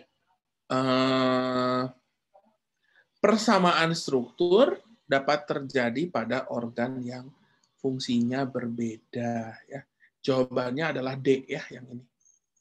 Gitu. Kenapa nggak yang A? Perbedaan fungsi seiring dengan perbedaan struktur. Fungsinya bisa aja sama walaupun strukturnya beda. Jadi di sini tidak berlaku mutlak ya, tidak umum gitu. Ada yang struktur beda, fungsi beda ada. Cuman tidak selalu yang beda strukturnya fungsinya ikutan beda gitu. Ada yang strukturnya beda tapi fungsinya sama, ya kan? Sayap burung dengan sayap kupu-kupu fungsinya sama buat terbang, tapi strukturnya beda gitu. Perbedaan fungsi terjadi karena persamaan struktur. Ini juga tidak umum. Tidak setiap yang fungsinya beda strukturnya sama gitu kan gitu ya. Yang sama struktur itu umumnya sama fungsi ya. Tapi tidak juga yang sama struktur bisa aja beda fungsi. Makanya jawabannya yang D gitu. Sama strukturnya bisa aja sama, boleh gitu. Ya. Tapi fungsinya bisa aja berbeda gitu ya. Maka kalimat yang D ini yang paling logis. Ini mah permainan bahasa ya sebenarnya ya. Gitu. Tapi di dalamnya juga ada konsepnya. Perhatikan gambar struktur organ tubuh manusia berikut. Nih. Saat seseorang mengalami gejala flu, bagian yang ditunjuk huruf X akan tertutup oleh lapisan lendir, sehingga memengaruhi kemampuan orang tersebut dalam mencium atau membaui aroma. Hal ini diketahui menyebabkan kecenderungan berkurangnya selera makan seseorang saat mengalami gejala flu. Berdasarkan informasi ini, maka dapat disimpulkan fungsi bagian yang ditunjuk huruf X adalah, katanya kalau ketutupan lendir, dia jadi kehilangan selera makan, gitu. Berarti buat apa tuh? Huruf X ini, struktur X ini. Silahkan tentukan jawabannya.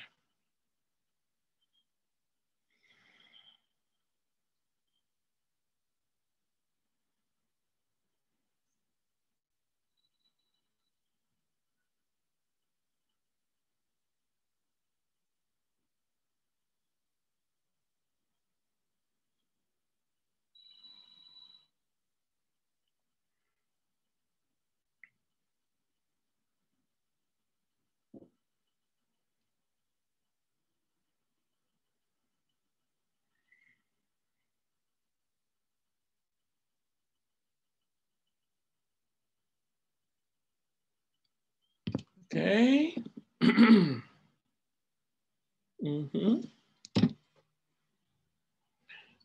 Nah, di situ ada bagian yang tertutupi, dan ketika ditutupin sama lendir, kita jadi nggak bisa mencium dengan jelas gitu ya. Makanya kan jadi hilang selera makan gitu. selera makan itu kan dipicu juga oleh aroma ya, aroma. Berarti kalau orang lagi flu kehilangan selera makan itu karena si bagian ini ketutupan sama lendir ya. Berarti di sini fungsinya adalah yang D ya, menerima rangsang berupa gas yang diteruskan ke otak. Jadi tidak adalah hubungannya sama lapar atau enggak sebenarnya gitu ya, tapi hubungannya dengan apakah si rangsangan gas itu nyampe nggak ke otak gitu. Juga tidak ada hubungannya dengan menyaring udara ya. Gitu. Emang kalau udara tersaring kita jadi nggak lapar gitu kan, nggak ada hubungannya. Ya, jadi ini walaupun bentuknya kayak rambut gini, ini bukan rambut ya, ini tuh saraf, gitu ya. Rambut di hidung itu di sini posisinya ya, bukan di sini. Kan ada rambut kan di hidungnya, bukan di sini, bukan di atas sini. Rambut di hidung tuh di sini, makanya suka keluar kan dari hidung. Coba kalian ngupil, ada rambutnya nggak? Gitu. Nah di sini rambut hidung tuh di sini, bukan di atas sini ya. Gitu. Jadi kalau yang di atas sini mah adalah syaraf ya, reseptor untuk menangkap atau menerima rangsangan bau ya. Jadi tahu ini bau goreng telur gitu ya. Ini bau apa lagi gitu yang harum. Ikan asin ya. Nah, itu dari sini kerjanya ya. Pada sistem respirasi burung terdapat kantung udara. Saat burung menarik nafas, udara akan mengalir melalui mana urutan yang benar? Silakan tentukan jawaban.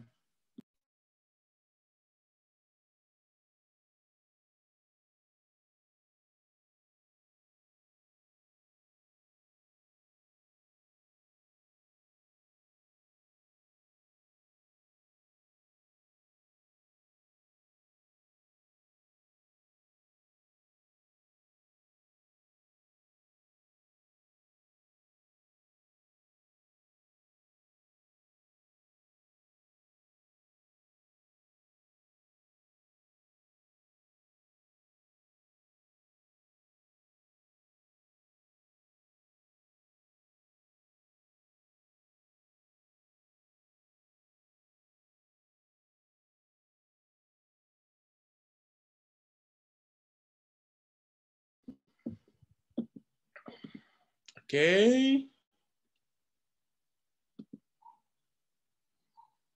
Pada pernafasan burung ya saat terbang itu paru-paru kantung udara tadi di sesi 1 berperan bukan untuk menyimpan ya, sekali lagi kantung udara itu bukan untuk menyimpan udara tapi untuk memudahkan, ini anggaplah burung lah ya, memudahkan si burung untuk bernafas pada saat terbang. Ini burung ceritanya ya.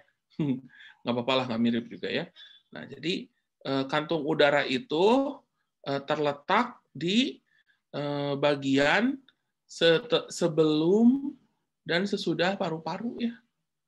Jadi kalau di kita mah kan kalau di manusia misalkan ya, dari tenggorokan kan langsung ke bronkus, bronkiolus, langsung ke paru-paru kan. Nah, kalau ini enggak. Jadi ada kantung udara dulu, baru ke paru-paru, terus ada kantung udara lagi gitu. Jadi paru-paru itu di tengah-tengah. Gitu ya. Seperti itu. Nah, ini kantung udaranya. Kantung udaranya ada di sebelum paru-paru dan sesudah paru-paru ya. Berarti dari hidung pasti ke trakea, nggak mungkin langsung ke ujung ke kantung paru-paru ya, kantung udara ya. Jadi ke trakea dulu tetap ya. Nah, cuman sebelum ke trakea, dari trakea tidak langsung ke paru-paru, tapi ke kantung udara dulu ya. Seperti itu. Nanti dari paru-paru ke kantung udara lagi gitu ya. Baru ke trakea lagi, lalu ke hidung. Oke. Jadi jawabannya yang B ya. Coba lihat, Pak, nanti kalau tidak selesai minta kunci jawaban. Siap. Nanti saya kasih kunci jawaban. Nanti filenya saya kasih file yang ada kunjaunya ya. Lanjut ya. Nanggung dikit lagi. Nah, perhatikan gambar berikut ini. Faktor yang menyebabkan larutan berwarna bergerak masuk ke arah kecambah karena, silahkan tentukan jawaban.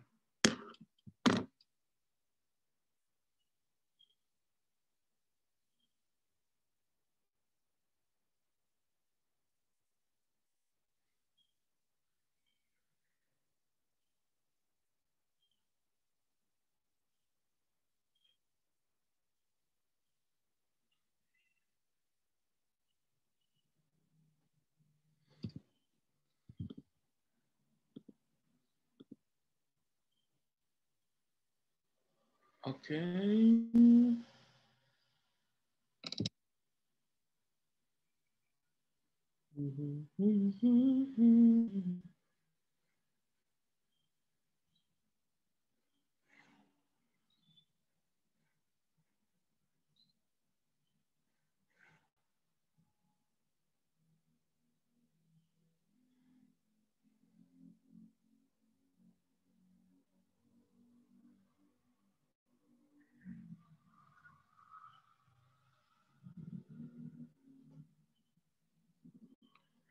Oke, mari kita lihat. Fakta di sini kan ini namanya alat respirometer ya, alat untuk mengukur laju pernafasan. Dalam alat respirometer pernah kalian percobaan mungkin di sekolah atau belum pernah ya, ada karena pandemi ya nggak apa-apa. Di sini dikasih KOH. KOH itu fungsinya untuk mengikat CO2 ya. Jadi KOH itu bisa mengikat CO2. Di sini ada kecambah atau bisa diganti juga dengan serangga ya, pokoknya yang bisa masuk aja ke ruangan kayak gini. Namanya makhluk hidup berarti dia akan melepaskan CO2 dan akan menghirup oksigen gitu kan. Nah, sementara di sini dia udaranya nyambung ke pipa gitu, ada eosin di situ. Eosinnya akan bergerak ke sana. Artinya apa? Di sini terjadi konsumsi udara gitu ya. Kenapa eosin bergerak? Karena udara di sini makin habis. Ya kan? Udara makin habis karena mengkonsumsi oksigen gitu kan. Si kecambah ini mengkonsumsi oksigen. Sementara CO2 yang dikeluarkan diikat sama KOH gitu. Berarti semakin eosin ini bergerak menunjukkan seberapa banyak oksigen yang dikonsumsi oleh si kecambah ini. Gitu ya. Berarti di sini jawabannya oksigen, mana. Oksigen digunakan untuk respirasi dan CO2 diikat oleh KOH. Ya, jawabannya yang A. Oke. Terakhir 25 deh biar genap ya. Nanti saya tinggal ngasih kunci jawaban dari nomor 26 ya. Seorang anak sedang menjahit baju dengan jarum. Tiba-tiba jarinya tertusuk jarum dan dengan cepat ia menarik jarinya tersebut. Urutan jalannya rangsang pada gerak tersebut adalah, nah, gimana tuh? Tadi gerak refleks ya, kalau gerak refleks itu kemana? Apa ke otak atau ke sumsum tulang belakang? Silahkan tentukan jawabannya. Ku tahu engkau.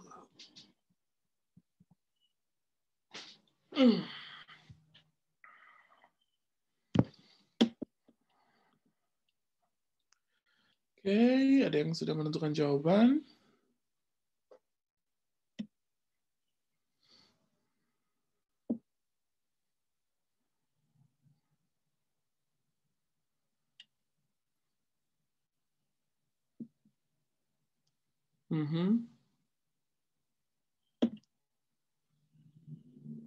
Baru Ega dan Aura, Osbert dan Arifin. Osbert belum. Oke, ya. Betul ya. Jadi yang namanya rangsang gerak refleks, ini kan gerak refleks ya karena cepat gitu ya. Itu tidak ke otak, tapi ke sumsum tulang belakang. Ya, urutannya rangsang, reseptor, sensoris, ya, lalu ke sumsum tulang belakang, baru motoris, lalu ke efektor. Jawabannya yang A ya. Oke, sampai di sini dulu. Tenang saja. Sisanya saya akan kirimkan kunci jawabannya, juga termasuk yang kemarin ya, kalau nggak salah belum ya. Belum saya kirimkan yang ada kunci jawabannya. Nanti lewat panitia ya, akan dikirimkan kunci jawabannya. Kalau ada pertanyaan, titipan, dan sebagainya, silahkan sampaikan ke panitia. Besok ada Pak Cece ya. Nanti besok juga silahkan. Pak Cece rame ya, heboh pokoknya. Kalian bisa tanya-tanya ke Pak Cece ya. Good luck semuanya ya, semangat. Semoga kalian mendapatkan hasil yang diinginkan. Tetap semangat, dan yang penting tetap sehat ya, jaga makan, jaga kesehatan.